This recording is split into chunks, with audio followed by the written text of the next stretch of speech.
السلام علیکم۔ آج آپ کے سامنے ٹاپک ہے یوم آزادی۔ اس پر ایک چھوٹا سا مضمون آپ کے سامنے پیش کر رہے ہیں۔ مضمون دیکھیے کہ یوم آزادی ہندوستان تقریباً 200 سالوں تک انگریزوں کا غلام رہا۔ ہندوستان پر انگریز مسلط تھے۔ انہوں نے ہندوستانیوں کو بالکل غلام بنا رکھا تھا۔ دن بدن ان کا ظلم بڑھتا ہی جا رہا تھا۔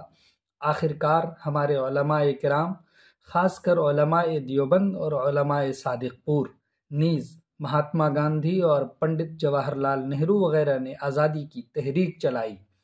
آزادی کے متوالوں نے بہت ساری قربانیاں دی، جیل گئے، سزائے موت سے ہمکنار ہوئے۔ ہندو مسلم اتحاد سے جنگ آزادی میں ہندوستانیوں کی جیت ہوئی۔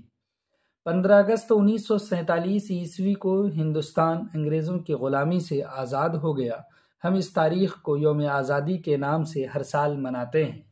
15 اگست یوم آزادی ہمارا قومی تہوار ہے۔ ہم اس دن کی بڑی قدر کرتے ہیں۔ یوم آزادی کا جشن پورے ملک میں بڑے جوش و خروش سے منایا جاتا ہے۔